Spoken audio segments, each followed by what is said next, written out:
नाज़रीन, प्रोग्राम की मकबूलियत को देखते हुए हमने प्रोग्राम के फॉर्मेट में चंद तब्दीलियां की हैं और हमें उम्मीद है कि ये तब्दीलियां आपको यकीनन अच्छी लगेंगी और आपको ये तब्दीलियां पसंद आएंगी। नाज़रीन, इंसान की ज़िंदगी में लक का बड़ा दखल होता है। कुछ लोग तो रातों रात अमीर बन जाते हैं। इसके बरक्स कुछ लोगों ने मुआशरे में अपना मकाम बनाने के लिए सख्त जद्दोजहद और अनथक मेहनत की, तो तब कहीं जाकर किस्मत की देवी उन पे मेहरबान हुई और उनके दुनिया से चले जाने के बाद भी उनका नाम कामयाबी की जमानत समझा जाता है। नाज़रीन, प्रोग्राम प्लस पॉइंट में हम उन लोगों के बारे में आपको बताएंगे कि जो कभी गुमनाम, या यूं समझ लीजिए कि जब उन्होंने अपने काम का आगाज किया तो उस वक्त वो जीरो थे, लेकिन आज वो अपनी फील्ड में हीरो हैं।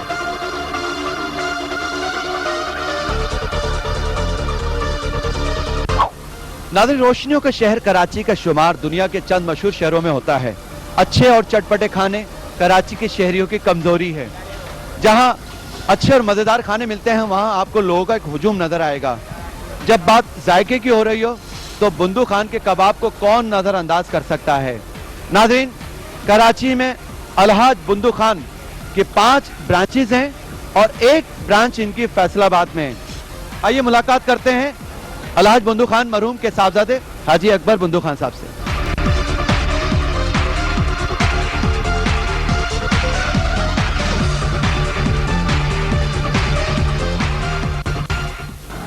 अस्सलाम वालेकुम। सबसे पहले तो नादिर शेख साहब आपका और मेरी तरफ से आपका और धूम टीवी का शुक्रिया कि आपने अपने प्रोग्राम प्लस पॉइंट के अंदर मेरे वालिद अलहाज बुंदू खान मरहूम को खराज तहसीन पेश किया और मेरी पूरी फैमिली की तरफ से आपका और धूम टीवी का बहुत बहुत शुक्रिया।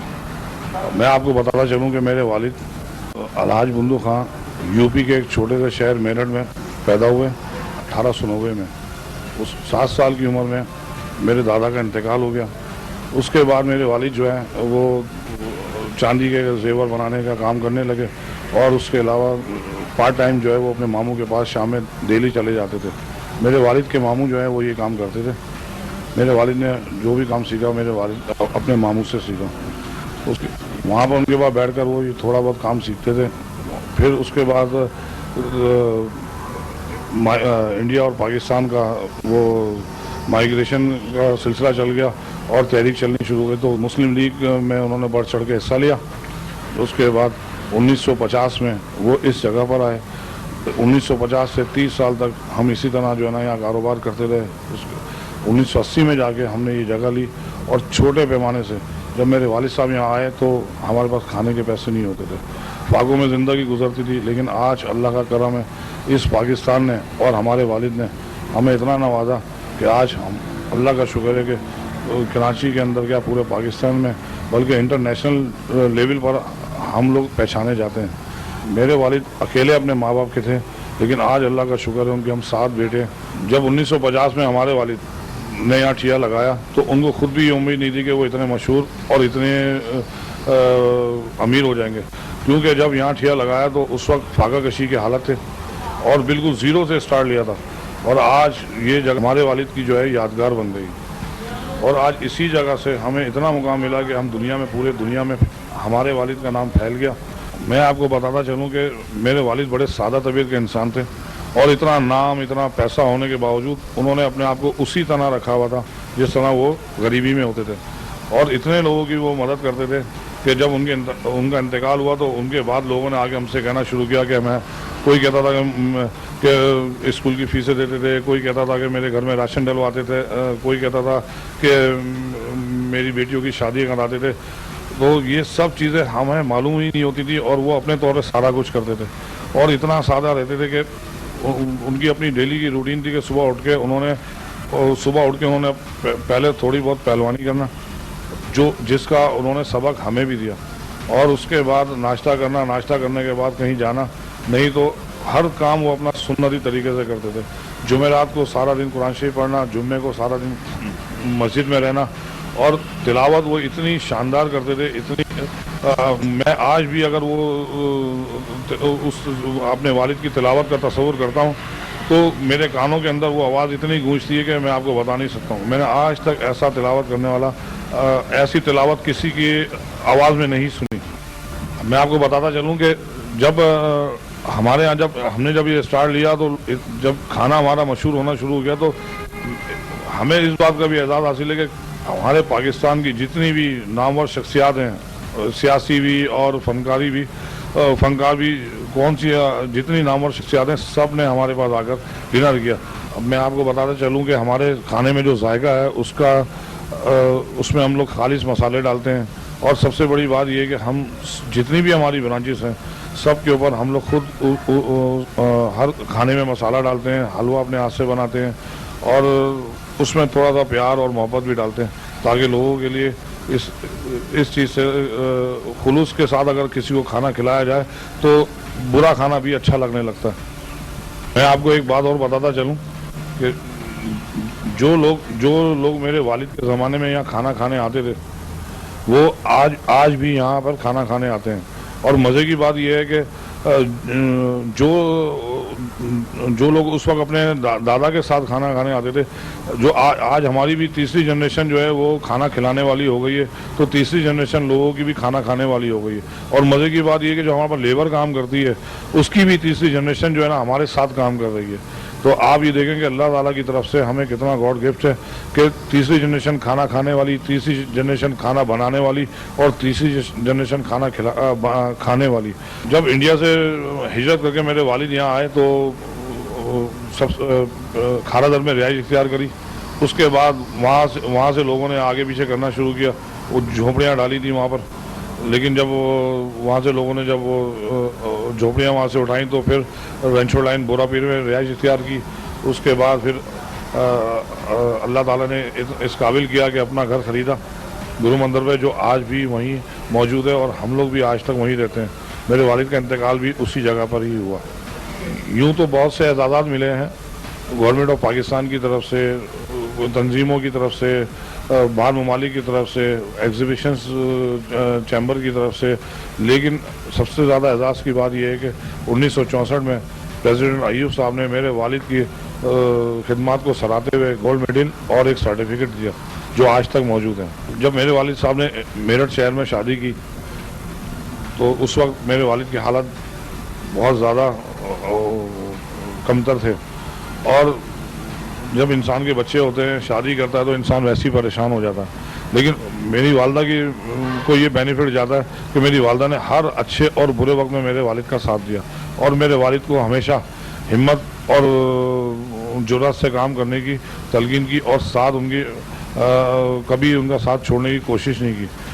और बाद वक्त तो ऐसा होता था कि खुद जो है वो कबाब वगैरह का कीमा वगैरह बनाकर और मेरे वालिद को दे दिया करती थी कि भाई आप जो है जाके इसको कुछ करें।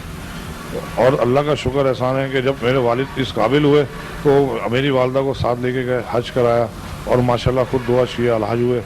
और आज अल्लाह का करम है कि उन्हीं की तालीम और तरबियत है कि हम 7 भाई 3 बहनें, लेकिन अल्लाह का शुक्र एहसान है, उस मौला का करम है, माँ बाप की दुआ है कि हम सब इत्तेफाक और इत्तेहाद से रहते हैं और एक ही घर में रहते हैं। एक ही घर में एक ही चूल्हे पे हमारा खाना पकता है, एक ही चूल्हे पे हमारा और एक ही दस्तरखान हमारा लगता है। और मेरे जो भतीजे और भतीजियाँ, यहाँ तक कि हम लोग सब साथ रहते हैं और आपको यकीन नहीं आएगा कि मेरे भतीजे मुझसे बड़े हैं और उनके बच्चे भी हमारे साथ ही रहते हैं। और माशाल्लाह तालीम और तरबियत भी इतनी है कि हमारे घर में आपको डॉक्टर, इंजीनियर, मैकेनिकल इंजीनियर, आपको MBA और BCS के स्टूडेंट मिलेंगे। नाज़रीन साहब, आप देख रहे हैं कि ये जो सामने हमारे बैठे में जो कबाब तैयार कर रहे हैं सिखों में, ये अलाज बंदू खान मरहूम के सबसे छोटे साहबजादे हैं और इनका नाम असगर बंदू खान है। और ये देख रहे हैं आपके किस तरह ये जो है बना रहे हैं, उसको तैयार कर रहे हैं और सिखों में लगा रहे हैं। और ये भी मैं आपको बताते चलूँ कि इस वक्त इनके बेटे और पोते जो हैं ये खुद ही काम करते हैं और इसको खुद ही तैयार करते हैं। ये एक मरहला कबाब की तैयारी का जो आप देख रहे हैं। और नाज़रीन ये देखें, आप जो देख रहे हैं ये भी अलाज बंदू खान मरहूम के पोते हैं कि ये खुद ही जो है इस वक्त चूल्हे पर बैठे हैं और ये पराठे जो है तैयार कर रहे हैं। और एक ख़ास बात ये है कि ये अपने जो इनके कस्टमर्स हैं तो ये लोग खुद अपने हाथ से तैयार करते हैं हर चीज़।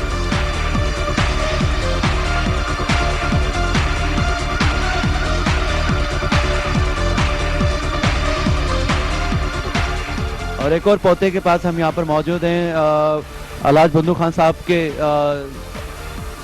جو کہ اس وقت آپ دیکھ رہے ہیں کہ اپنے ہاتھ سے کام کر رہے ہیں اور اس وقت چکن ٹکا جو ہے یہ لگا رہے ہیں. جیسا کہ میں پہلے بھی بتا چکا ہوں کہ یہ اپنے ہاتھ سے خود کام کرتے ہیں ان کے بیٹے اور ان کے پوتے.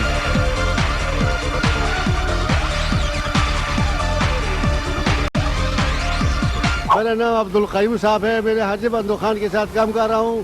ہمارا تقریباً 45 سال سے 50 سال ہو گئی ہے, لیکن ہمارے لیے بہت اچھا تھا اور اپنے بیٹے کی طرح سے ہم لوگ کو سمجھ کے ہم لوگ کو کام میں لگائے.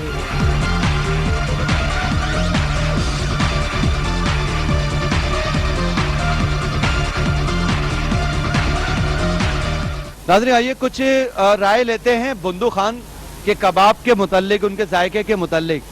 اور ہمارے ساتھ فیملی یہاں پر موجود ہے جو یہاں پر کافی دیر سے بیٹھے ہیں, تو آئیے جی ان سے کچھ بات کرتے ہیں. السلام علیکم. وعلیکم السلام. آپ کا نام؟ میرا نام محمد امین ایڈوکیٹ ہوں میں. آپ کہاں سے تشریف لائے ہیں سر؟ میں یہاں جوبلی سے تشریف لایا ہوں.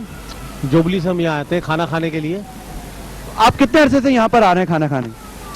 ہم یہاں پر میں تقریباً کوئی 35-36 سال سے یہاں آ رہا ہوں. اپنے دادا کے ساتھ میں آتا تھا جب یہ بالکل پرانا سا ہوٹل تھا اور بالکل یعنی کہ پرانا بالکل اسٹرکچر تھا سارا. اب یہ نیا بنا, اس وقت سے میں آتا ہوں اور وہی ذائقہ ان کا جو آج سے 35 سال پہلے چٹنی کا اور کباب کا اور پراٹھے کا اور ٹکے کا اور حلوے کا, ان کا ایک اپنا جو معیار تھا وہی ہے.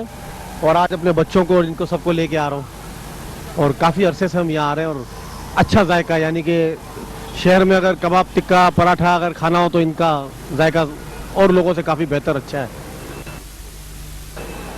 دیکھیں ناظرین آپ نے کہ یہ صاحب بتا رہے ہیں محمد امین ایڈوکیٹ صاحب کہ یہ اپنے دادا کے ساتھ یہاں آتے تھے تو وہ ذائقہ اب تک ان کے منہ کو لگا ہوا, اور ان کے والد صاحب بھی آتے تھے اور آج یہ اپنے بچوں کو بھی لے کر آئے.